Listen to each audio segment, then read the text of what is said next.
This is 1210, or whatever that is. If you think back to electron configurations, and you think back to the third and the fourth and the fifth and the sixth man energy level, and you get things like 2s2, 2p6, 3s2, 3p6. Well, great. Those 8 electrons form an octet. And that also forms a noble gas configuration. And it's stable. And we said everything does better at low energy at stability.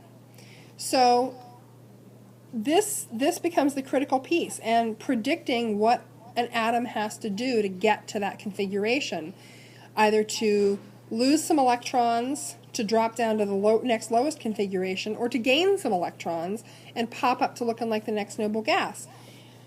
Everything wants to get to this particular octet. Everything in the S&P block. So, this is occurring at the high level. This is the valence electrons we're doing this with. And as I just said, this applies to things in the S&P block. So what am I leaving out if we're talking about the S&P block here? We're leaving out the D block, we're leaving out the F block. The F block's too weird to even talk about. The D block has its own special way of doing things. So for the S&P block, for the main group elements, they tend to share to get to a full S, full P, that's octet. They will either share or trade. Now, if we have two things that are sharing, remember we said yesterday, when they're sharing, their electron clouds, their fuzzy cotton candy actually merges on the edges. So those upper levels will actually fuse, and electrons will flow back and forth between them. Well, if we've got an electron that's moving back and forth between those two things, both atoms feel like they possess it. Both atoms feel like they own it. So even though it appears that, well, you've got one and you've got one, you both feel like you have two because you're sharing. So that's an important consideration. You know, trading, we understand how that works. We get that. Now, you know by now, through long and sad experience, that anytime you see the word rule, what's coming next? Exceptions to the rule. So, we have some. We have exceptions to the octet rule. Hydrogen, for instance. And remember we said hydrogen is weird in a whole bunch of ways. Hydrogen and helium both are kind of funky in terms of how they're arranged on the periodic table. Well, hydrogen, starting off, has a 1s1, yes? Hydrogen is stable at 2. So if hydrogen can either beg, borrow, well, if it can share to get to feeling like a 1s2, it's content. Why? Why doesn't it want 8? It's only got that one energy level. It doesn't have a second energy level where you've got an S and a P. And on the first energy level, which is all hydrogen's dealing with, it's just got that S orbital.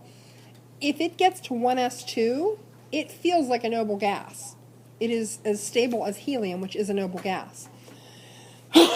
So that makes perfect sense. And also, if hydrogen loses an electron, it's essentially a 1s0, and that's stable as well. Then it's just an ion, then it's just a naked proton, and that's also stable.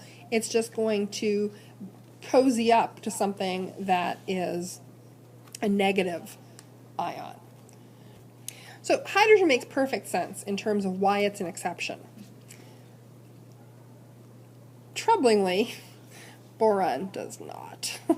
I'm sure it does to someone. I do not have enough chem, that's physical chemistry, which is the actual physics of how subatomic particles behave.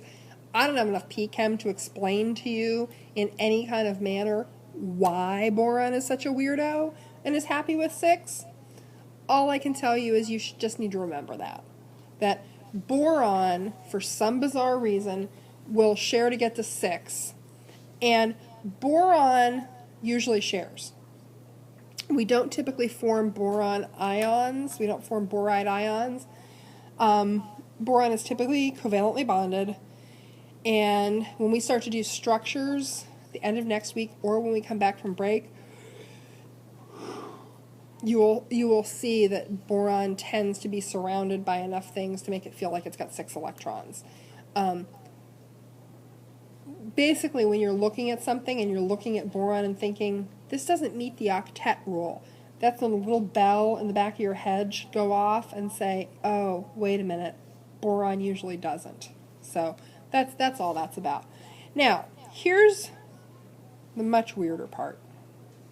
If you thought it was weird with boron, let me give you a compound name and you tell me what your immediate objections to it are. Xenon hexafluoride. Who's got an objection?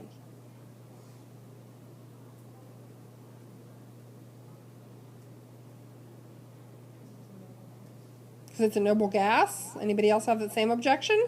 Moser! Don't be ridiculous. Noble gases don't form compounds. Duh! I have a problem with this. I have a moral, ethical objection to this, political objection to this, physical, philosophical, spiritual, you name it. I object. Yep. And yet, there it is. So, some atoms can end up surrounded by more than 8 electrons, and this happens typically when they are bound to something that is very electronegative. What's the most electronegative element there is? Fluorine. So, xenon will bond to fluorine 6 fluorine. Not just 1 or 2. 6 stinking fluorine surrounding this xenon. And fluorine is such an electron hog, such a cloud hog, that the xenon doesn't feel like it probably doesn't even feel like it's bonded. You know, because fluoride is pulling so many of the electrons away from the xenon. So this we call it expanded valence bonding, and it's where you actually have more than 8 electrons on the upper level. And it happens when you've got something that's really, really electronegative. So fluorine, oxygen, chlorine are the typical culprits. And the one that we will most definitely see, because you'll build a model of it, is xenon hexafluoride. And it's just this weird thing that happens.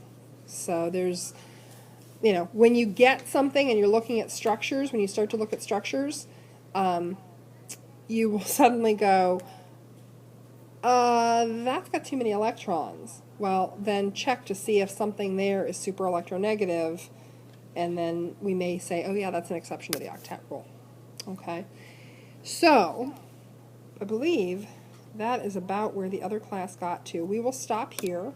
I am going to quickly pass out a lab packet.